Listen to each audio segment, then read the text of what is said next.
حسین یا حسین، حسین یا حسین، دنیا میں ایک نقطہ وحدت حسین ہے، ہر طبقہ بشر کی ضرورت حسین ہے۔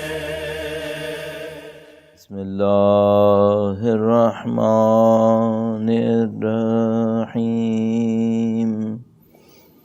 ام حسبت ان اصحاب الکہف والرقیم كانوا من آیاتنا عجبا۔ درود بھیجے گا محمد و آل محمد پر۔ اللہم صلی علی محمد آل محمد وعجل فرجہم۔ پروردگار عالم کا انتہائی احسان ہے، انتہائی لطف و کرم ہے۔ جتنا بھی ہم خداوند متعال کا شکر بجا لائیں انتہائی کم ہوگا۔ خود قرآن کریم میں فرماتا ہے ان تعدوا نعمت اللہ لا تحصوها۔ شکر تو کہاں، اگر ہم نعمتوں کو گننا بھی چاہیں تو نہیں گن پائیں گے۔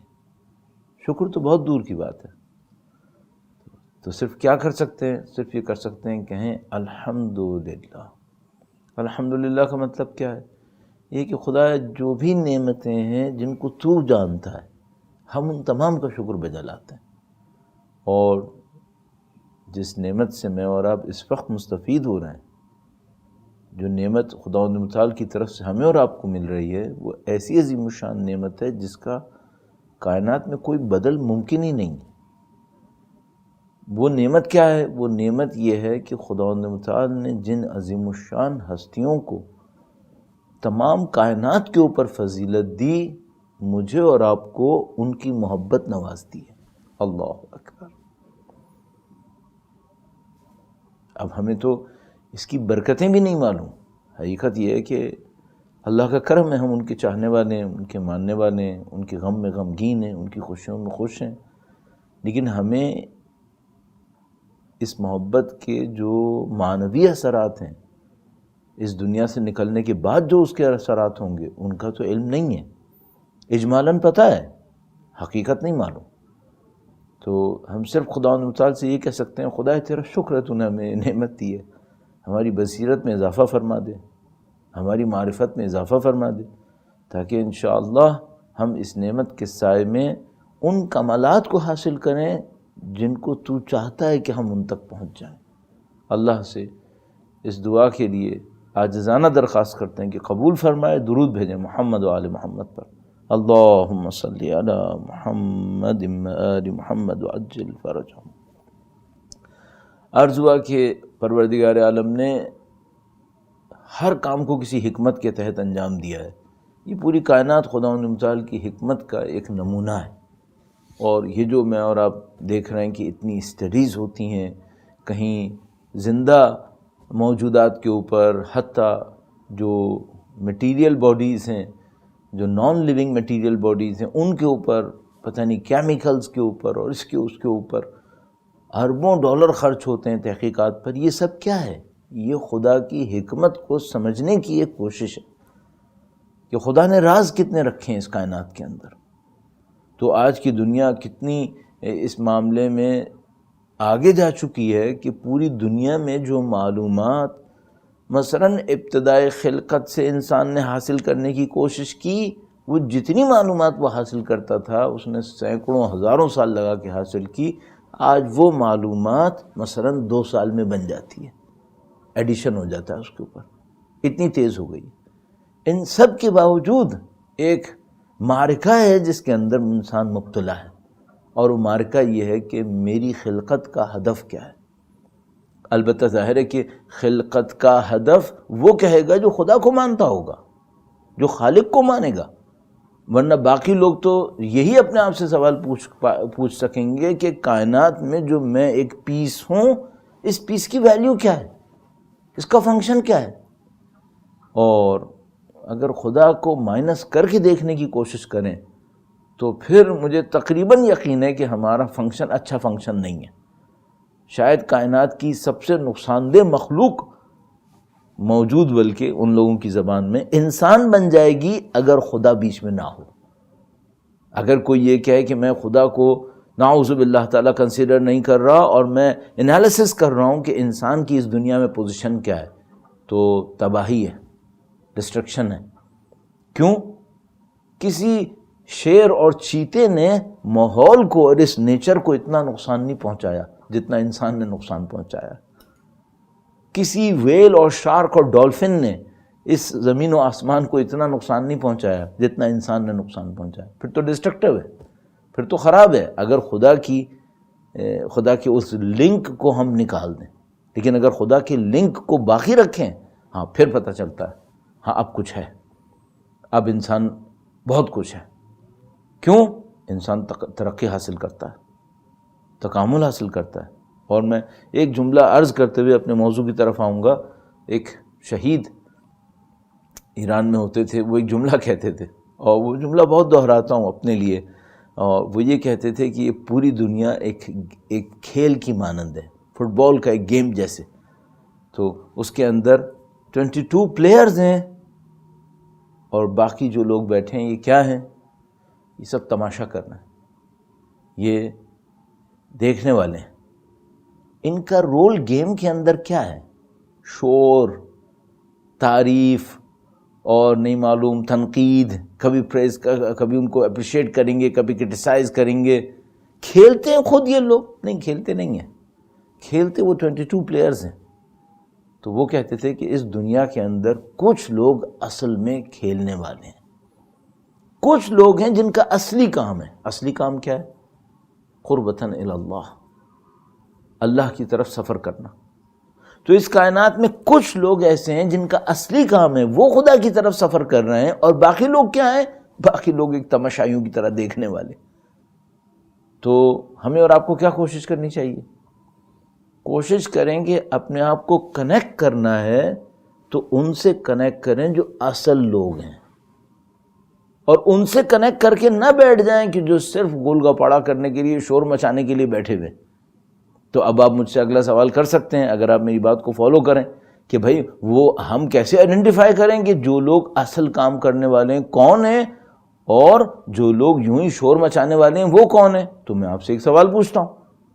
اگر میں آپ سے یہ کہوں کہ اللہ کی نظر اس وقت دنیا میں کن لوگوں پہ سب سے زیادہ ہوگی، تو بہت معذرت کے ساتھ یہ جملہ آپ سے کہوں گا، مثلا کیا آپ یہ مجھے یقین سے کہہ سکتے ہیں کہ اللہ اور اس کے نظام، یعنی اللہ اور اس کا نبی، اس کا ولی، اس کے فرشتے، ان کی نظر اس دنیا میں مثلا اس وقت اس شخص پہ ہوگی جو سب سے زیادہ دولت کما رہا ہے، جس کے پاس سب سے زیادہ طاقت ہے؟ اگر میں آپ سے کہوں بھی تو آپ قبول نہیں کریں گے. لیکن اگر میں آپ سے کہوں کہ دنیا میں اس وقت اللہ کے نظام کی نظر اس شخص پہ ہوگی جس میں تقویٰ سب سے زیادہ ہے، جس کے پاس اللہ کا دیا ہوا علم ہے، اللہ کی دی ہوئی نورانیت ہے، اسے آپ قبول کر لیں گے. تو پھر آپ کو کس سے کنیکٹڈ ہونا چاہیے؟ آپ کو کس کو فالو کرنا چاہیے؟ آپ کو کس کی نقل اتارنی چاہیے؟ اگر انسان کسی کی پیچھے چلنے کی کوشش کرے، کس کو فالو کرے؟ اس کو فالو کرے جس کا خدا سے کوئی تعلق نہیں ہے.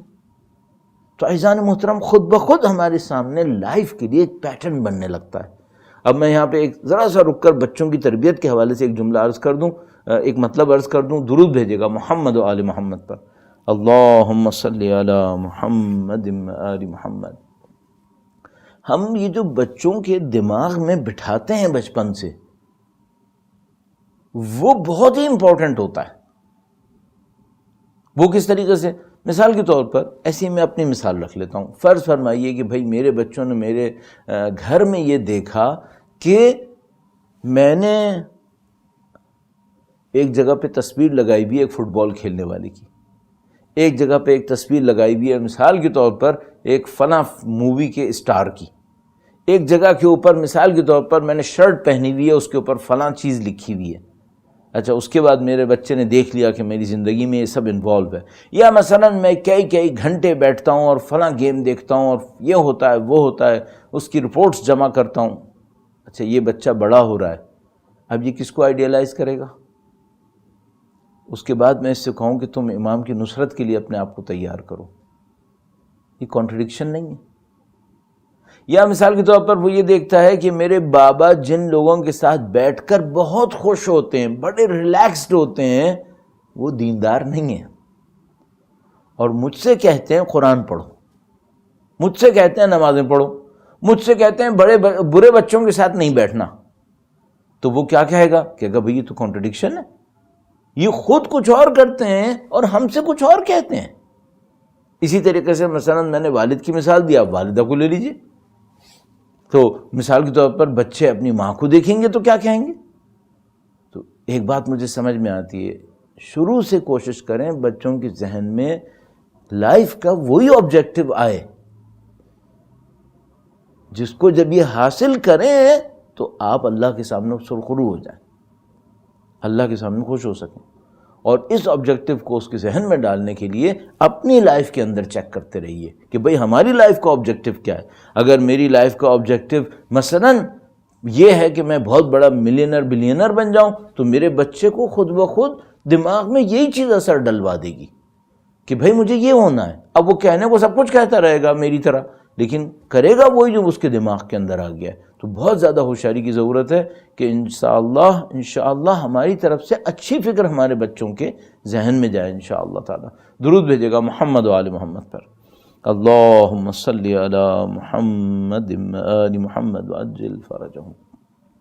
اب جو ہمارا ٹاپک اس سلسلے مجالس کے لیے ہے وہ ہم نے عرض کیا تھا زندگی کا مقصد اور اہل بیت اطہار علیہم السلام کی نصرت، اور اس ٹاپک کے حوالے سے ہماری جو خواہش ہے وہ یہ کہ میں اور آپ اپنی زندگی کے اندر ایک اورینٹیشن کے ساتھ زندگی گزاریں، اور وہ اورینٹیشن وہ ہو جو خود بخود ہمیں امام کی نصرت کی طرف لے جائے۔ اور میں نے آپ کی خدمت میں یہ بات عرض کی تھی کہ دیکھیے خدا جو بھی کام انجام دیتا ہے حساب کتاب سے انجام دیتا ہے، اور یہ بات آپ کو اور ہمیں بہت اچھی طریقے سے پتہ ہے کہ بھئی میرا جیسا آدمی تو یہ کر سکتا ہے کہ ایک کام یوں کر دے، ایک کام یوں کر دے، ایک کام بلا مقصد کر دے، لیکن خدا کے نظام میں ایسا نہیں ہوتا۔ اور حضرت موسیٰ علیہ السلام کی شاید مثال میں نے آپ کی خدمت میں عرض کی۔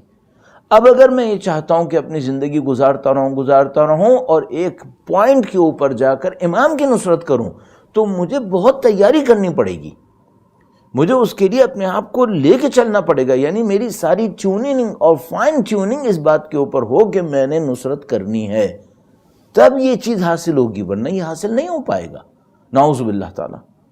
تو یہاں پہ میں ایک پوائنٹ اور عرض کرتا چلوں، اور اس کے بعد پھر ہم یہ دیکھنے کی کوشش کریں گے کہ میں اپنے آپ کو چینج کیسے کروں کہ میری لائف کا آبجیکٹو بھی وہ بنے جو خدا چاہتا ہے، اور میں امام کی نصرت بھی کر دوں۔ تو میں ایک پوائنٹ کو آپ کی خدمت میں عرض کرتا ہوں جو ایک اور ہیلپ فل پوائنٹ ہوگا ہمیں اس سمت بڑھنے کے لیے۔ ایک بار پھر وقت کے امام کے حضور ادائے احترام کے لیے کہ انشاءاللہ ان کی نظر لطف حاصل ہو، درود بھیجے گا محمد و آل محمد پر۔ اللہم صلی علی محمد و آل محمد وعجل فرجہم۔ ایک جملہ میرے ذہن میں بار بار آتا ہے، اور وہ یہ جملہ آتا ہے کہ بھئی یہ جو امام کی نصرت کرنا ہے، ہم امام کی مدد کریں۔ البتہ مجھے مدد لفظ اچھا نہیں لگتا، یعنی بہرحال ہم کنٹریبیوٹ کر لیں جس سے ان کو کچھ نہیں ملنا ہے، ہمیں ملنا ہے۔ یہ کچھ دینا نہیں ہے، ایکچولی لینا ہے، ہم لینا چاہ رہے ہیں، ورنہ آپ خود جانتے ہیں کہ محتاج تو وہ نہیں ہے، محتاج تو ہم ہیں، ضعیف تو ہم ہیں، ناقص تو ہم ہیں۔ تو یہ جو میں امام کی نصرت کر کر اپنے آپ کو ڈیولپ کرنا چاہتا ہوں، ایک ٹائپ آف پروموشن مجھے مل جائے، یہ میرا ایگزام ہے، امتحان ہے، یا یہ میرا ریوارڈ ہے، یہ میرا انعام ہے، کیا چیز ہے یہ؟ تو مثلا فرض کیجئے میں آج نماز پڑھنے کھڑا ہوا، بہت پریکٹیکل ایک بات آپ کی خدمت میں عرض کروں گا۔ فرض کر لیجئے آج میں فجر کی نماز پڑھنے کے لیے کھڑا ہوا، اور میں نے نماز پڑھنے کے دوران اس بات کو احساس کیا کہ آج بلیسنگز اللہ کی، آج میری اٹینشن ایکسٹرا آرڈنری ہے، اچھی اٹینشن جا رہی ہے میری، میں مثلا اللہ کی طرف توجہ دے رہا ہوں، اور مثلا سمجھ رہا ہوں کہ میں کیا کہہ رہا ہوں، اور تھوڑا تھوڑا مثلا گریہ بھی میرے اوپر طاری ہو رہا ہے، تو میں دیکھ رہا ہوں آج معاملہ بہت اچھا ہے، صحیح ہے۔ تو فوراً میرے ذہن میں یہ بات آتی ہے آج اتنا اچھا کیوں چل رہا ہے؟ یا تو کوئی اتنا خوش قسمت ہو جس کا روٹین ہی اتنا اچھا چل رہا ہو، تو وہ شاید یہ سوال نہیں کرے، ورنہ میرے جیسا آدمی مثال کے طور پہ دیکھیے بھائی آج ایکسٹراڈنری بلیسنگز ہیں، تو وہ اپنے آپ سے پوچھتا ہے کہ آج اچھا کیوں ہے. تو مثال کے طور پر ایسے ہی میں کہہ رہا ہوں، مثلا کسی کے ساتھ ایسا ہوا تو اس کو یاد آیا کہ اس نے کل رات ایک نیکی کی تھی، مثلا اب اس کی والدہ کو کوئی ضرورت تھی جو اس نے پوری کی تھی، تو آج اس کو انعام مل گیا. انعام کیا ملا؟ نماز میں اس کی اٹینشن بڑھ گئی. تو یہ جو نماز میں اٹینشن بڑھی یہ ایک ریوارڈ ہے، ایک ریوارڈ ہے. صحیح ہے. اس ایگزامپل کے اندر، اس مثال کے اندر اب میں ایک اور طرح سے کہتا ہوں، مثلا آج میں نماز پڑھنا شروع کی اور تو میں نے کوشش کی ہے کہ آج میں ایکسٹرا آرڈنری اچھی نماز پڑھوں گا کوشش کر کے. تو مثلا شیطان نے وسوسہ بھی کیا، لیکن میں نے نماز کو اپنے بہت اچھے طریقے سے پڑھا، پوری اٹینشن کے ساتھ، اور اللہ کی طرف اپنی توجہ کو رکھتے ہوئے. اور پھر میں نے عرض کیا تھوڑا سا گریہ بھی ہوا، اپنی گناہوں کی مغفرت بھی میں نے مانگی، خدا سے استغفار کیا. اور پھر جب نماز ختم ہوئی تو مجھے ایک اور اچھا کام کرنے کا موقع ملا. تو میں نے احساس کیا کہ وہ جو میں نے نماز میں کوشش کی تھی نا، مجھے اس کا صلہ مل گیا. کیا صلہ ملا؟ یہ دیکھو، یہ جو اچھا کام تھا یہ کوئی اور بھی کر سکتا تھا، خدا نے میرے نصیب میں ڈال دیا. اس مثال کے اندر اچھی نماز پڑھنا ایک امتحان تھا، اس امتحان میں میں کامیاب ہوا تو مجھے ایک انعام مل گیا اچھے کام سے. صحیح ہے. اب میں ایک سوال پوچھتا ہوں اپنے آپ سے، امام کی نصرت کرنا انعام ہے یا امتحان ہے؟ تو میرا ذہن یہ کہتا ہے ایکچولی، جو مجھے سمجھ میں آتا ہے وہ یہ کہ ہمارا ہر کام ایک کانٹیکس میں ریوارڈ ہوتا ہے، ایک اور کانٹیکس میں یہ ایگزام ہوتا ہے. پوری لائف ہماری ایسے ہی گزرتی ہے، یعنی بار بار ہم ایک امتحان سے گزرتے ہیں، اس امتحان میں کامیاب ہوتے ہیں، ہمیں ایک انعام ملتا ہے، پھر وہ انعام خود ایک امتحان ہوتا ہے. اس میں کامیاب ہو جائیں تو ایک اگلا فیز شروع ہوگا، پھر ایک اگلا فیز. لیکن ہم لوگ اتنے سکسیسفل نہیں ہوتے کہ یوں ڈیولپ ہوتے چلے جائیں.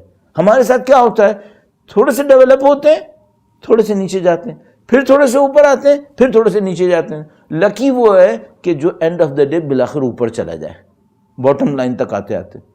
اور انفارچونیٹ وہ ہے کہ جو اوپر نیچے ہوتا ہے اور ڈاؤن ٹو ارتھ نیچے چلا گیا اینڈ میں جا کے. تو یہ جو امام کی نصرت ہے یہ صرف ایک امتحان نہیں ہے، یہ کسی اور امتحان کا انعام ہے، البتہ خود بھی ایک بہت بڑا امتحان ہے. تو اب جس امتحان کا انعام امام کی نصرت ہے، وہ امتحان کون سا ہے؟ یعنی میں اور آپ امتحان سے گزر رہے ہیں، ٹیسٹ ہو رہے ہیں، اس ٹیسٹ کو پاس کریں گے تو خدا متعال ہمیں توفیق دے گا کہ ہم اپنے امام کی نصرت کریں. وہ ٹیسٹ کون سا ہے؟ یہ جس لائف سے میں اور آپ گزر رہے ہیں، یہ غیبت کا زمانہ، یہ وہ ٹیسٹ ہے. اور اس ٹیسٹ میں پاس ہونے والے امام کی تشریف آوری پر امام کی نصرت کریں گے. درود بھیجیں محمد و آل محمد پر انشاءاللہ تعالی. اللہم صلی علی محمد آل محمد وعجل فرج. تو یہ جو آپ مثال کے طور پر ریونین میں اپنی زندگی گزار رہے ہیں، صبح کو جا رہے ہیں، رات کو واپس آ رہے ہیں، اپنے بھی بچوں کے ساتھ گھر کے اندر ہیں، کیا آپ کا بیہیویئر، کیا میرا بیہیویئر ہے، کیا ہمارے مورالز ہیں، کیا ہم نے کمایا ہے، سچ بولا ہے، نہیں بولا ہے، ٹریٹمنٹ کیا کیا لوگوں کے ساتھ، یہ سب کیا ہے؟ یہ سب ایک امتحان ہے. اور اس کا ریوارڈ کیا ہے؟ اس کا ریوارڈ یہ ہے کہ جب امام تشریف لائیں گے تو ہم ان کا ساتھ دیں گے یا نعوذ باللہ تعالی ہماری ایلیجبلٹی کمپلیٹ نہیں ہوئی اور نعوذ باللہ تعالی کو ریجیکٹ کر دیا گیا. اگر خدا نہ کرے ریجیکٹ ہو گیا تو کیا ہوگا؟ یا یہ نیوٹرل بیٹھا رہ جائے گا امام کی نصرت کے مقابلے میں، اپنے گھر میں بیٹھا رہ گیا نعوذ باللہ تعالی، یا اللہ اکبر یہ اس کیمپ میں بیٹھ گیا جس کو ختم کرنے امام آئے. یہ تو کوئی پنش ہوگا تو پھر ایسے ہوگا. یعنی نعوذ باللہ تعالی اس نے کوئی ایسا غلط کام کیا، ایسے غلط کام کیے کہ یہ باٹم لائن میں جا کر اس کیمپ میں بیٹھ گیا جس کو ختم کرنے کے لیے امام تشریف لا رہے تھے. ظالموں کے ساتھ بیٹھ گیا. یہ انجام کس کا ہو سکتا ہے؟ میں اس کو بس ایک آدھ جملے میں عرض کرتا ہوں، یہ انجام اس کا ہو سکتا ہے جو اس دنیا کے اندر ظلم کر رہا ہے اور اپنے ظلم کے اوپر نادم بھی نہیں ہے، اپنے ظلم پہ شیم بھی فیل نہیں کر رہا ہے۔ تو مثال کے طور پر اگر میں ظلم کروں، بے رحم انسان بن جاؤں، میرے اندر کوئی کائنڈنس نہیں ہے، میرے اندر کوئی پیشن نہیں ہے دوسرے انسانوں کے لیے، میں اپنی سیلفش لائف گزار رہا ہوں، دوسرے میری وجہ سے پرابلم کے اندر ہیں، آئی ڈونٹ کیئر، میں بودر بھی نہیں ہو رہا ہوں، اس کے بعد امام تشریف لائیں گے تو امام مجھے ایکسیپٹ کریں گے، اپنے لشکر میں شامل کریں گے، میں ان کے لیے اسٹرینتھ کا سبب بنوں گا۔ کیسے پاسبل ہے؟ کیوں پاسبل نہیں ہے؟ اس کی وجہ یہ ہے کہ امام کے لشکر کو جوائن کرنے کے لیے ایک ایلیجبلٹی کا کرائیٹیریا ہے، اگر وہ کرائیٹیریا میں نے پورا نہیں کیا تو میں ایلیجبل نہیں ہوں گا۔ وہ کیا ہے وہ میں اب آپ کی خدمت میں ایک ایک کر کے بیان کرنے کی کوشش کرتا ہوں، اور یہی ہماری زندگی کا مقصد ہے۔ یہ دو چیزیں نہیں بن پائیں گی کہ کوئی انسان یہ کہے کہ میں ادھر کامیاب ہو گیا ادھر نہیں چل پایا میں، نہیں، یہ سب ایک ہی جیسا ہے۔ جو امام کا ساتھ نہیں دے پائے گا ایکچولی گاٹ نتھنگ، ایکچولی یہ ہے ایک مشکل۔ تو اب وہ کہاں سے ہم نے شروع کرنا ہے اور وہ ایلیجبلٹی ہے کیا چیز، اس کو میں آپ کی خدمت میں ایلیبریٹ کرنے کی کوشش کروں گا، اور ممکن ہے کہ میں تھوڑا سا رک کے بول رہا ہوں، اور ممکن ہے کہ میں تھوڑا سا اس کو ڈیٹیل میں ایکسپلین کر رہا ہوں، اور آپ لوگ ممکن ہے آپ میں سے کچھ لوگ شاید تھک رہے ہوں، تو میں معذرت چاہتا ہوں، لیکن میں چاہتا ہوں کہ یہ چند مجالس جو ہمارے پاس ہیں اس میں اس کو اچھی طرح ایلیبریٹ کر لوں۔ اور حقیقت یہ ہے کہ مجھے اپنی زندگی کا پتہ بھی نہیں ہے کہ مثلا میں کتنے وقت زندہ ہوں، آج مروں کل مروں، تو میرے ذہن میں یہ آتا ہے کہ اب جو ٹاپک لے کے چلوں اس کو سکون سے بول دوں، تاکہ جو میرے ذہن میں جو کچھ ہے وہ عرض ہو جائے اور میرا کنٹریبیوشن اس کے اندر بڑھ جائے، اور انشاءاللہ زندہ رہوں اور ہم اور آپ زندہ رہیں تو امام کا ساتھ دیں، اور اگر اللہ ہمیں اس دنیا سے کہیں اور لے جائے تو خدا سے دعا کریں جہاں بھی لے جائے امام کی نصرت میں رکھے، امام کے اوان و انصار میں رکھے انشاءاللہ تعالی، تمام مرحومین کے درجات کی بلندی کے لیے اور تمام زندوں کے درجات کی بلندی کے لیے درود بھیجیں محمد و آل محمد پر۔ اللہم صلی علی محمد آل محمد وعجل فرجہم۔ تو اعزائے محترم، ہماری زندگی کا ایک مقصد ہے، خدا نے ہمیں بے ہدف خلق نہیں کیا ہے، ہم جو یہاں پر ہیں ہماری زندگی کا مقصد کوئی ایسی چیز نہیں ہے جس کی ورتھ نہ ہو۔ خدا ہم اشرف مخلوقات انسان کو یوز لیس چیزوں کے لیے خلق نہیں کرے گا، اور ہمیں معلوم ہے کہ اس دنیا کے اندر یوز لیس چیزیں بہت زیادہ ہیں، جو بڑی گلٹرنگ ہیں، دیکھنے میں بہت اٹریکٹیو ہیں، لیکن ایبسولوٹلی یوز لیس ہیں اگر بڑے کانٹیکسٹ کے اندر دیکھا جائے اسے۔ درود بھیجے گا محمد و آل محمد پر۔ اللہم صلی علی محمد آل محمد وعجل فرجہم۔ عرض ہوا کہ اس دنیا کے اندر بہت ساری چیزیں ایسی ہوں گی جو یوز لیس ہیں، کہ کوئی قیمت نہیں ہے، لیکن ہیں چمکدار، لوگوں کو اٹریکٹ کرتی ہیں۔ آج جب میں اس مجلس کے لیے تیار کر رہا تھا تو ایک روایت میں ذہن میں مجھے دیکھنے کو ملی، بہت نفیس روایت، میں آپ کا تھوڑا سا وقت لے کر یہ روایت آپ کی خدمت میں عرض کرتا ہوں، بہت خوبصورت روایت ہے۔ ایک بار پھر درود بھیجے گا محمد و آل محمد پر۔ اللہم صلی علی محمد آل محمد۔ مولا امیر المومنین سے روایت ہے، اور فرمائے کہ لما سئل عن قول اللہ تعالی الا ان اولیاء اللہ لا خوف علیہم ولا هم یحزنون، امام سے سوال کیا گیا کہ مولا یہ جو قرآن کریم میں اللہ نے فرمایا کہ اللہ کے جو اولیاء ہیں، اللہ کے پسندیدہ بندے ہیں، لا خوف علیہم ولا هم یحزنون، نہ انہیں کوئی خوف آئے گا نہ انہیں کوئی غم آئے گا، وہ اتنے اچھے درجے میں ہوں گے، تو مولا یہ اولیاء اللہ کون ہیں؟ امام نے جواب فرمایا فقیلا من ہؤلاء، کسی نے پوچھا یہ کون لوگ ہیں اولیاء اللہ؟ امام نے فرمایا، اب یہ صفتیں میں آپ کی خدمت میں عرض کر رہا ہوں، تو ہم لوگ کوشش کیا کریں، پہلے تو میں کبھی کبھی یہ کرتا ہوں کہ کبھی کوئی روایت پڑھتا ہوں اچھوں کی، تو دیکھتا ہوں کہ چلو اچھوں کی روایت ہے، میرے اندر اس میں سے کیا ہے، یا اگر کوئی بروں کی روایت پڑھتا ہوں کہ بھائی جو اشرار ہوتے ہیں وہ ایسے ہوتے ہیں، تو میں دیکھتا ہوں کہ بھائی خدا نہ کرے ان کی کوئی برائی میرے اندر تو نہیں ہے۔ اب میں یہ اچھائی آپ کی خدمت میں عرض کر رہا ہوں، ایویلویٹ کیجیے گا اپنے آپ کو، اور اگلا کام ظاہر یہ ہوگا کہ بھائی اگر میرے اندر نہیں ہے تو مجھے کیسے کریٹ کرنا ہے، اور یہ میری ایلیجبلٹیز بنیں گی کہ میں اپنے امام کی نصرت کی طرف بڑھوں گا۔ فرمایا کہ وہ کون لوگ ہیں؟ فرمایا امام نے ہم قوم اخلصوا للہ تعالی فی عبادتی، یہ وہ لوگ ہیں جو اللہ کی عبادت میں خالص ہو چکے ہیں، اخلاص کرتے ہیں، یعنی عبادت کو کسی اور کے لیے انجام نہیں دیتے، عبادت کو صرف خدا کے لیے انجام دیتے ہیں، مخلص لوگ ہیں، اللہ کے مخلص بندے ہیں۔ اچھا، یہ پہلا کام ہی بہت آسان کام نہیں ہے، کافی مشکل کام ہے۔ عبادتوں میں اخلاص حاصل کرنا خود بخود علم کا نزول ہوتا ہے اس شخص کے اوپر جو اپنے آپ کو خدا کے لیے مخلص کر لے۔ کتنی ہی روایت ہمارے پاس موجود ہیں، اور 40 حدیث جو جمع کرتے ہیں، 40 حدیثیں اس میں اس حدیث کو رکھتے ہیں کہ جو اللہ کے لیے خالص ہو جائے 40 دن تک، اللہ اس کی زبان پر علم اور حکمت کے چشمے جاری کر دیتا ہے۔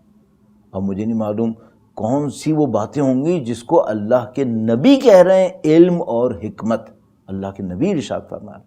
تو فرمایا امام نے صفات کو بیان کیا، ہم قوم اخلصوا للہ تعالی فی عبادتہ، یہ اللہ کی وہ بندے ہیں جنہوں نے اللہ کی بندگی میں خلوص اختیار کر لیا ہے۔ البتہ اللہ کی بندگی صرف عبادت نہیں ہوتی ہے، پوری بندگی پوری زندگی سے ہوتی ہے، پوری زندگی میں اللہ کے لیے خالص ہیں، کوئی کام بغیر خدا کے لیے نہیں کرتے، صرف خدا کے لیے کرتے ہیں، ہنسنا اٹھنا بیٹھنا سب کام خدا کے لیے۔ اللہ اکبر۔ وہ اب جو جگہ میں عرض کرنا چاہ رہا تھا آپ کی خدمت میں، تو تصور فرمائیے گا، توجہ فرمائیے گا، وَنَظَرُوا إِلَى بَاطِنِ الدُّنْيَا حِينَ نَظَرَ النَّاسِ إِلَى ظَاهِرِهَا، یہ لوگ دنیا کے باطن کو دیکھنے لگتے ہیں جبکہ باقی لوگ دنیا کے ظاہر کو دیکھ رہے ہوتے ہیں۔ ایک قدم آگے بڑھ گیا معاملہ۔ البتہ یہ لوگ جو دنیا کے باطن کو دیکھنے لگتے ہیں، یہ طاقت توانائی ان کو خود سے نہیں ملی ہے یا بلا وجہ نہیں ملی ہے، نہیں، انہوں نے خلوص اختیار کیا اللہ کے لیے، اپنی زندگی کو خدا کے لیے گزارا ہے۔ جب اپنی زندگی کو خدا کے لیے گزارتا ہے کوئی شخص، تو روایات کے مطابق خدا علم جاری کر دیتا ہے اس کے اوپر، اس کی آنکھوں کو کھول دیتا ہے، اسے بصیرت مل جاتی ہے۔ گویا ان لوگوں کو بصیرت مل گئی، انہوں نے دنیا کے باطن کو دیکھنا شروع کر دیا جبکہ لوگ دنیا کے ظاہر کو دیکھ رہے تھے۔ اچھا، مولا جب انہوں نے دنیا کے باطن کو دیکھا تو اس باطن کو دیکھنے کا ان کے اوپر کیا اثر پڑا؟ روایت فرمایا وَنَظَرُوا إِلَى بَاطِنِ الدُّنْيَا حِينَ نَظَرَ النَّاسِ إِلَى ظَاهِرِهَا، بس جب انہوں نے یہ کام کیا فَعَرَفُوا أَجَلَهَا عَرَفُوا آجِلَهَا حِينَ غَرَّ النَّاسِ سِوَاهُمْ بِعَاجِلِهَا، جب ان کو یہ باطن دیکھنے کا موقع ملا تو انہوں نے عرفان حاصل کیا، معرفت حاصل کی اس دنیا کے بعد میں آنے والی چیزوں کی، اور جو ان کے سوا لوگ تھے وہ کیا کر رہے تھے؟ حین غر الناس سواہم بعاجلہا، ان کے سوا جو باقی لوگ تھے، ان کے علاوہ جو باقی انسان تھے، وہ دنیا کی جو اس وقت کی چیزیں تھیں اس میں امام نے لفظ استعمال کیا ہے غرہ، دھوکے میں مبتلا ہو گئے۔ بس امام فرما رہے ہیں کیٹیگریز دو انسانوں کی بنیں گی، انسانوں کی کیٹیگریز دو ہو جائیں گی۔ ایک وہ ہیں جنہوں نے اللہ کے لیے خلوص اختیار کیا اپنی عبادت کے اندر، بندگی کے اندر، جب انہوں نے یہ کام کیا تو انہوں نے کائنات کے باطن کو، دنیا کے باطن کو دیکھنا شروع کر دیا، اور جب انہوں نے باطن کو دیکھا تو انہوں نے اس دنیا کے جو پیچھے جو کچھ تھا، بعد میں آنے والا تھا، اسے دیکھنا شروع کر دیا۔ اچھا، جن لوگوں نے خلوص اختیار نہیں کیا ان کے ساتھ کیا مشکل ہوئی؟ وہ دنیا کے باطن کو نہیں دیکھ پائے، وہ صرف دنیا کے ظاہر کو دیکھ پائے۔ اچھا، جب انہوں نے دنیا کے ظاہر کو دیکھا تو ان کے ساتھ کیا ہوا؟ وہ دنیا کے آج جو کچھ تھا اسی میں دھوکے میں رہ گئے۔ میں کن لوگوں میں سے ہوں؟ وہ جس کو دنیا کا باطن سمجھ میں آ گیا اور دنیا کے پیچھے کسی اور حقیقت کو دیکھنے لگا، یا میں ان لوگوں میں سے ہوں جس کو دنیا کا باطن سمجھ میں نہیں آیا؟ سب لوگ دنیا کا ظاہر دیکھ رہے تھے، میں نے بھی ظاہر کو دیکھا، سب لوگ ظاہر پہ مر رہے تھے، اس وقت پہ مر رہے تھے۔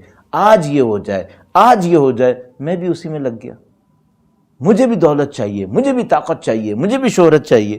یہ تو باقی سب بھی یہی کر رہے تھے، مجھ میں اور ان میں کیا فرق ہوا؟ امام فرمانے بدقسمتی سے بعض لوگوں میں کوئی فرق نہیں ہوا۔ خلوص اختیار کریں تاکہ اللہ معرفت دے۔ روایت کا باقی حصہ بھی عرض کرتا ہوں، انشاءاللہ مولا کے کلام کی برکت سے ہمارے اندر وہ ایلیجبلٹی کریٹ ہو جائے انشاءاللہ تعالی۔ فَعَرَفُوا عَاجِلِهَا حِينَ غَرَّ النَّاسَ سِوَاهُمْ بِعَاجِلِهَا۔ لوگوں کو دھوکہ ہو گیا آج کی دنیا دیکھ دیکھ کر، وہ اس دھوکے میں نہیں پڑے، انہوں نے دنیا کے پیچھے جو کچھ تھا اسے دیکھا۔ بہت خوبصورت جملات ہیں مولا کے، اگلے دو جملے اور بھی خوبصورت ہوتے جا رہے ہیں۔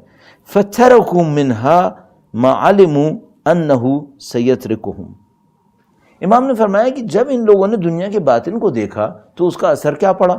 پہلا اثر یہ پڑا، انہوں نے دنیا کی جو اس وقت کی حقیقت تھی اسے اگنور کیا۔ اس وقت جو کچھ گلٹرنگ تھا، چمک رہا تھا، اسے اگنور کر دیا۔ انہوں نے کہا نہیں، اس دنیا کا ایک باطن ہے، اس کے پیچھے کچھ ملنے والا ہے، اس دنیا کے بعد موت ہے، موت کے بعد کچھ اور ہے، ہمیں وہ چاہیے۔ تو پہلے تو انہوں نے وہاں دیکھنا شروع کر دیا۔ اس کے بعد انہوں نے کیا کیا؟ انہوں نے دیکھا، میں معذرت چاہتا ہوں اگر تھوڑا میں آپ کا وقت اس روایت پہ لے رہا ہوں اور تھوڑی سی اس کو ڈیٹیل میں عرض کر رہا ہوں، بہت خوبصورت کلام ہے یہ۔ امام نے فرمایا کہ ان لوگوں نے دیکھا کہ دنیا میں تین چیزیں ہیں، دنیا میں، اس دنیا میں تین قسم کی چیزیں ہیں۔ ایک وہ چیز ہے کہ اگر آپ نے اس کو حاصل کیا دنیا میں سے تو آپ کو اس دنیا کے بعد انعام ملے گا، بہت زبردست۔ انہوں نے اپنی آنکھوں کو اسی پہ لگا لیا، کہا ہمیں اس دنیا کی زیادہ پرواہ نہیں ہے، اس دنیا سے جو کچھ لے کر ہمیں بعد میں اچھا ملے ہمیں اس کی پرواہ ہے۔ تو دنیا سے انہوں نے اس کا سلیکٹ کیا۔ لیکن اس دنیا میں دو چیزیں اور بھی تھیں۔ اس دنیا میں ایک چیز اور تھی جس کو انہوں نے سمجھ لیا، جو باطن دیکھ رہے تھے انہوں نے سمجھ لیا یہ ہمارے ساتھ نہیں چلے گی، یہ ہمارے ساتھ نہیں چلے گی، یہ ہمیں چھوڑ دے گی۔ مثلا یہ گھر میں کہیں رہ رہا ہوں، یہ گھر میرے ساتھ چلے گا؟ گھر نہیں چلے گا۔ میں قبر میں جاؤں گا، برزخ میں جاؤں گا، محشر میں ہوں گا، گھر میرے پیچھے پیچھے نہیں آئے گا۔ انہوں نے بھی چھوڑ دیا، کہ جب یہ ہمارا ساتھ نہیں دے رہا تو ہم کیوں اس کا ساتھ دیں، ہم کیوں اس کے لیے مریں؟ امام فرما رہے ہیں، امام نے فرمایا کہ فَتَرَكُوا مِنْهَا مَا عَلِمُوا أَنَّهُ سَيَتْرِكُهُمْ۔ اس دنیا میں سے جس چیز کو انہوں نے دیکھا کہ یہ چیز تو ہمیں ترک کر دے گی، انہوں نے بھی ترک کر دیا۔ میں نہیں کہہ رہا میں اپنا گھر چھوڑ دوں، روڈ کے اوپر چلا جاؤں، نہیں، گھر سے دل نہ لگاؤں۔ اگر یہ گھر میرے پاس تھا تو اللہ نے اس گھر کو بھی کسی مقصد سے دیا تھا، وہ مقصد ساتھ چلے گا، اس مقصد کو حاصل کرو۔ گھر میں کیا رکھا ہے، بزنس میں کیا رکھا ہے، دولت میں کیا رکھا ہے، اس نے میری قبر میں نہیں جانا ہے، اس نے میری برزخ میں نہیں جانا ہے۔ اس کے ذریعے کچھ اور لینے کو کہا تھا خدا نے، اسے لے لو، کیوں؟ وہ بعد میں ساتھ دے گی۔ تو انہوں نے دیکھا کہ جو دنیا میں سے ساتھ دینے والا ہے اسے تو پکڑ لو، اور جو دنیا میں سے ساتھ نہیں دے گا، ہمیں چھوڑ دے گا، انہوں نے اس کو چھوڑ دیا۔ لیکن اس دنیا کی برائی یہاں ختم نہیں ہو رہی، اس دنیا میں ایک اور خطرناک چیز ہے۔ بس اس دنیا میں کچھ وہ ہے جو آگے جائے گا، اسے انہوں نے لے لیا۔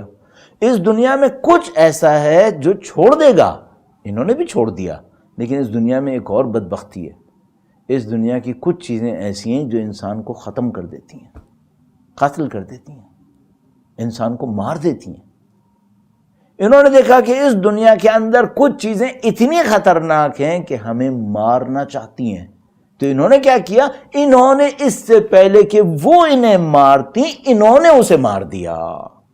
امام کا کلام ہے، امام کا کلام، امام نے فرمایا۔ تو امام نے فرمایا کہ انہوں نے فَعَرَفُوا عَاجِلَهَا حِينَ غَرَّ النَّاسَ سِوَاهُمْ بِعَاجِلِهَا۔ انہوں نے دنیا کے پیچھے کو دیکھا، دنیا کے بعد میں جو آنے والا تھا اس کو دیکھا، پہلی چیز۔ اس کے بعد فَتَرَكُوا مِنْهَا مَا عَلِمُوا أَنَّهُ سَيَتْرِكُهُمْ۔ انہوں نے دیکھا اس دنیا میں سے کچھ چیزیں ایسی ہیں جو ہمیں ترک کر دیں گی، انہوں نے ترک کر دیا۔ وَأَمَاتُوا مِنْهَا مَا عَلِمُوا أَنَّهُ سَيُمِيتُهُمْ۔ انہوں نے دیکھا دنیا کی کچھ چیزیں ایسی ہیں جو ہمیں مارنے والی ہیں۔ جب انہوں نے دیکھا کہ دنیا کے اندر کچھ چیزیں ایسی ہیں جو ہمیں ختم کرنے والی ہیں، انہوں نے ان چیزوں کو ختم کر دیا۔ وہ کیا چیزیں ہیں؟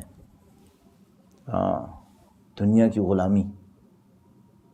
آج میں دنیا کی محبت میں پھنس جاؤں تو یہ دنیا مجھے غلام بنا دے گی، یہ دنیا مجھے ختم کر دے گی۔ تو انہوں نے کہا ٹھیک ہے، اگر یہ دنیا کی محبت مجھے غلام بنانا چاہتی ہے، میری روحانی ترقی کو ختم کرنا چاہتی، میں اس دنیا کی محبت کو قتل کر دوں گا، میں اس کو ختم کر دوں گا۔ تو جس کو انہوں نے دیکھا کہ وہ ہمیں ترک کرے گی، انہوں نے ترک کر دیا، اور جس کو دیکھا کہ نہیں یہ تو ہمیں قتل کر دے گی، تو انہوں نے خود جا کے اس کو مار دیا۔ اب یہ لوگ خالص ہو گئے۔ خالص ہو گئے تو کیا مطلب ہوا؟ دنیا کا برا اثر ان کے اوپر اب نہیں ہوگا۔ دنیا کے تعلقات، دنیا کی غلط محبتیں، دنیا کی اٹریکشنز، یہ سب ان سے معاملہ ختم ہو گیا۔ اور دیکھیے اگر امام فرما رہے ہیں نا کہ اولیاء اللہ یہ ہیں جنہوں نے یہ کیا ہے، تو اس کا مطلب کیا ہے؟ اس کام کو سب سے بڑھ کر امام نے خود کیا ہے، کیونکہ وہ تو رئیس الاولیاء ہیں، اولیاء کے بھی ولی ہیں، تو انہوں نے تو یہ کام سب سے پہلے کیا۔ تو جب دنیا وہ تھی جو ہمیں چھوڑ کے جانے والی تھی، تو امام وہ تھے جس نے فرمایا کہ میں تم کو 3 طلاقیں دیتا ہوں، کبھی واپس بھی نہ آنا میرے پاس۔ غری غیری، جاؤ کسی اور کو دھوکہ دو، طلقتک ثلاثہ، میں نے تجھے 3 طلاقیں دیں، اب کبھی میری طرف واپس بھی مت آنا۔ امام نے یہ کام خود کیا، امام نے سب کچھ ختم کر دیا اس دنیا سے۔ اور عزیزان محترم، جو تشریف لانے والے ہیں وہ ان امام علی علیہ السلام کے وارث ہیں۔ تمام سلسلہ ائمہ اور بی بی ام الائمہ اور رسول خدا کی ذات مقدسہ کے اوپر درود بھیجے محمد و آل محمد پر۔ اللہم صلی علی محمد و آل محمد وعجل فرجہ۔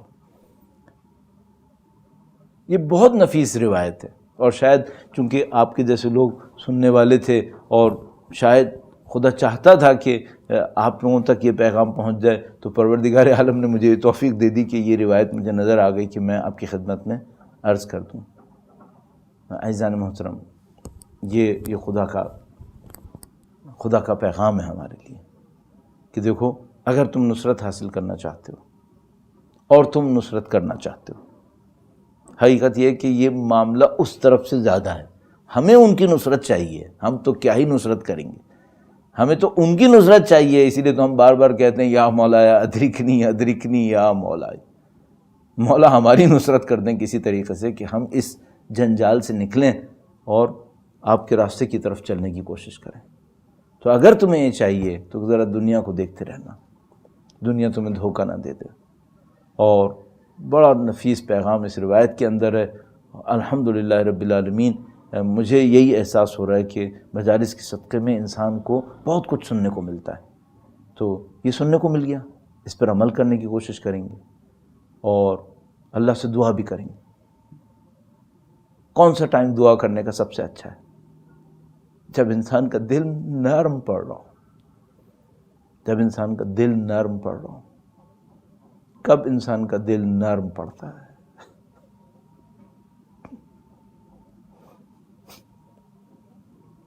کوئی وقت دلوں کی نرمی کا امام حسین کے مصائب سے بڑھ کر اچھا ٹائم نہیں۔ وہ وقت جب ہم اہل بیت اطہار علیہ السلام کے مصائب کو سوچتے ہیں، ایک خاص لطف حاصل ہوتا ہے، کنیکشن کی وجہ سے شاید، اور اسی کے صدقے میں خدا وہ لمحات دیتا ہے جب انسان خدا سے راز و نیاز کرتا ہے، گفتگو کرتا ہے۔ اور عزیزان محترم، یہ ماہ محرم کے ایام ہیں، سید الشہداء کے غم کے ایام ہیں، اور آپ اور میں شاید ایک دن میں کئی مرتبہ سید الشہداء کے غم میں گریا کریں، اس سعادت کو حاصل کریں، اور ہمیں وہ موقع نصیب ہو کہ ہم خدا کی طرف اپنے سفر کو اور تیزی سے انجام دے سکیں۔ اللہ سے دعا کریں گے، آپ بھی دعا کیجئے گا سب کے لیے، اور سب ایک دوسرے کو دعا کریں گے تاکہ خدا متعال آسان کر دے اور ہمیں امام حسین کے راستے پر پہنچا دے، امام حسین کے وارث کے راستے پر پہنچا دے۔ عزیزان محترم، میں نے عرض کیا ماہ محرم کے ایام ہیں، اور یہ ایام اس ذکر کے لیے ہیں جب سید الشہداء کربلا کی طرف گامزن تھے۔ مدینے سے نکلنے کے بعد ایک خاص سفر شروع ہو گیا تھا سید الشہداء کا، اور وہ سفر قربانی کا سفر تھا، وہ سفر شہادت کا سفر تھا۔ ایسا نہیں ہے کہ سید الشہداء کے لیے اس راستے میں کوئی ابہام تھا، کوئی چیز مبہم تھی۔ اصل بہت سارے واقعات یہ بتا رہے ہیں، بہت ساری روایات یہ بتا رہی ہیں کہ سید الشہداء مکمل کلیئرٹی کے اوپر تھے اور لوگوں کو بار بار یہ بات کنوے کر رہے تھے کہ میں شہید ہونے جا رہا ہوں۔ مکے کا واقعہ ہے، عبداللہ بن زبیر کا بیٹا آتا ہے اور امام سے ایک مکالمہ کرتا ہے، اور اس کے بعد کہتا ہے کہ میں نے آپ کے نانا سے سنا ہے کہ میرا ایک فرزند عراق کے نزدیک مارا جائے گا۔ سید الشہداء نے عبداللہ بن زبیر کی یہ بات سنی اور کہا کہ اے عبداللہ، کیا یہ ممکن ہے کہ تم نے تو ہمارے نانا سے سنا ہو اور ہم نے نہ سنا ہو؟ اہل بیت ہم ہیں یا تم ہو؟ گھر کی باتیں اہل بیت جانتے ہیں یا باہر والے جانتے ہیں؟ یعنی امام فرما رہے ہیں شہادت کی خبر میری ہے اور نبی نے تمہیں تو سنا دیا ہو اور مجھے نہ سنایا ہو، یہ ممکن ہے کہیں؟ سید الشہداء پورے قاطعیت کے ساتھ اس سفر کے اوپر گامزن تھے جو سفر ان کی شہادت کا سفر تھا، اور اسی خاطر جگہ جگہ مختلف منازل کے اوپر اپنی شہادت کا گویا اعلان کر رہے تھے۔ کبھی حضرت یحییٰ ابن زکریا کو یاد کرتے تھے جن کا سر اقدس جدا کیا گیا تھا ایک ظالم بادشاہ کے حکم پر، اور کبھی سید الشہداء کسی خواب کو بیان کرتے تھے اور کہتے تھے کہ میں نے خواب میں دیکھا ہے کہ یہ قافلہ بڑھ رہا ہے اور موت اس کے پیچھے پیچھے آ رہی ہے۔ آپ اور میں یہ روایت جانتے ہیں، سید الشہداء نے ایک موقع کے اوپر سفر کے دوران ایک عجیب ندا سنی اور منادی نے ندا دی کہ یہ قافلہ بڑھ رہا ہے اور موت اس کے پیچھے پیچھے آ رہی ہے۔ سید الشہداء نے آنکھیں کھول کر فرمایا انا للہ وَإِنَّا إِلَيْهِ راجعون۔ امام کے قلب مقدس سے یہ کلام جب سنا تو کون امام کے نزدیک آیا؟ عزیزان محترم، اولاد کا کردار کیا ہوتا ہے؟ بیٹا وارث کہلاتا ہے نا، تو وارث کا کام کیا ہوتا ہے؟ وارث کا کام یہ ہوتا ہے اپنے باپ کے لیے سپورٹ بنے، اپنے باپ کے لیے سہارا بنے، اپنے باپ کے لیے آسرا ہو۔ اور جب امام نے کہا انا للہ و انا الیہ راجعون تو وہ نزدیک آیا جو حسین کا سہارا تھا۔ علی اکبر فوراً نزدیک آئے اور کہا بابا آپ نے کلمہ استرجاع پڑھا؟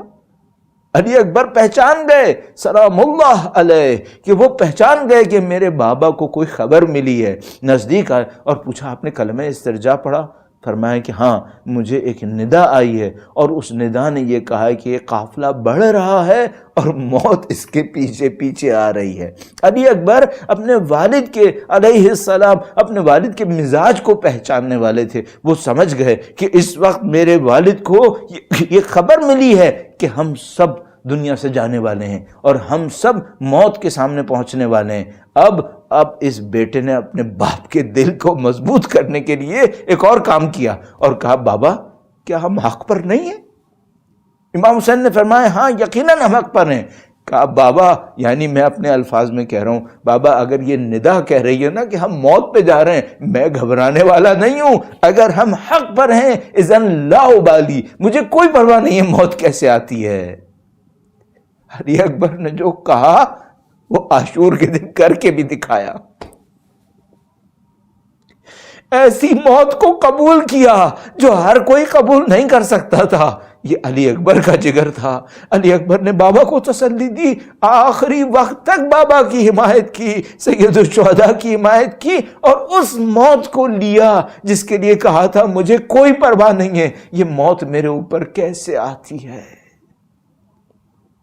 سید الشہداء کا قافلہ آہستہ آہستہ کربلا کی طرف بڑھ رہا تھا۔ اہل بصیرت جانتے تھے کہ سید الشہداء کے ارادے کیا ہیں۔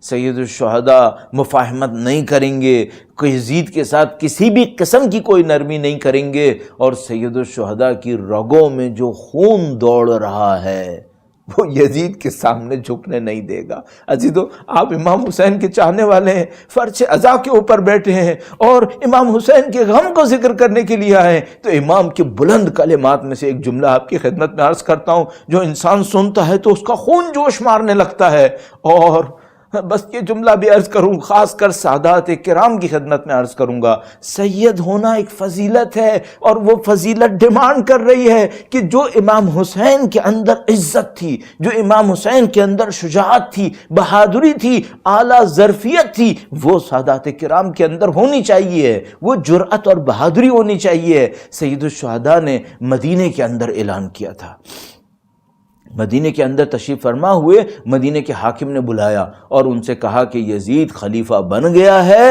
اور اب آپ کو یزید کے ہاتھ پر بیعت کرنی ہے۔ مروان بن حکم بھی بیٹھا ہوا تھا، تو جب امام کے سامنے کہا کہ بیعت کرنی ہے تو امام نے فرمایا وَعَلَى الْإِسْلَامِ السَّلَامِ اِذْ بُلِيَتِ الْأُمَّةُ بِرَاعٍ مِثْلَ یزید، اسلام پر تو خدا حافظ کہنا پڑے گا اگر اسلام کو، امت کو اس یزید جیسے حاکم کا سامنا کرنا پڑ رہا ہے۔ اور اس کے بعد امام نے ایک عظیم الشان جملہ کہا، عظیم الشان جملہ، اور امام نے اس موقع پر فرمایا جن گودیوں میں میں پلا ہوں وہ مجھے بیعت نہیں کرنے دیں گی۔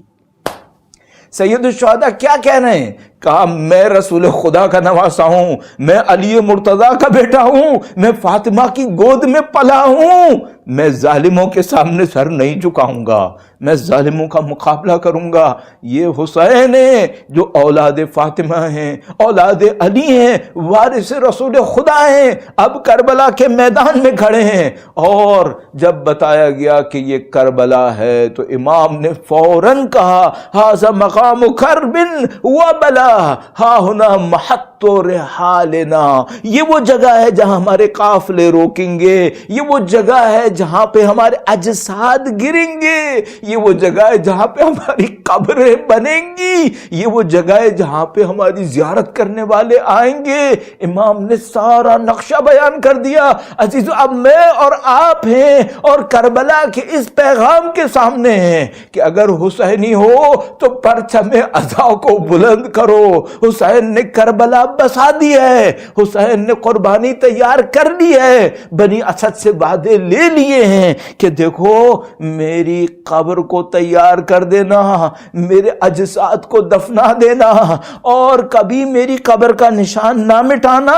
اور آخری بات، ایک عجیب بات کہی، کہا کہ دیکھو اگر کوئی میرا چاہنے والا میری زیارت کے لیے آئے تو اسے بھوکا پیاسا نہ چھوڑنا، بلکہ تم اس کے بھوک اور پیاس کے ذمہ دار بننا۔ عزیزو، میں نے بڑا وقت لیا آپ کا، بس ایک جملہ اور عرض کر دوں، ایک واقعہ عرض کر دوں۔ ایک ضعیفہ جو کربلا میں کئی سال وقت گزارتی نہیں، کئی سال وقت گزارتی نہیں، میں تبرکاً عرض کرتا ہوں اس واقعے کو، کئی سال وقت گزارتی نہیں، کسی کی مدد کے بغیر، وہ صدام کے جیسے دور کے اندر کسی کی مدد کے بغیر وہاں پہ زندگی گزارتی رہیں۔ تو کسی نے ان سے ایک دفعہ پوچھا کہ بی بی، نہ آپ کا کوئی مرد ساتھ ہے، نہ آپ کے پاس کوئی پیسہ دولت ہاتھ میں ہے، آپ یہاں کیسے زندگی گزارتی ہیں؟ تو اس نے کہا کہ میں اس دروازے کے پیچھے سو جاتی ہوں جب زیارت بند ہوتی ہے، تو وہ جو زیارت کے لیے دروازہ کھولتا ہے مجھے جانتا ہے، وہ مجھے صبح کو اٹھا دیتا ہے، میں دوبارہ چلی جاتی ہوں اور طہارت کرنے کے بعد پھر دوبارہ زیارت میں مشغول ہو جاتی ہوں۔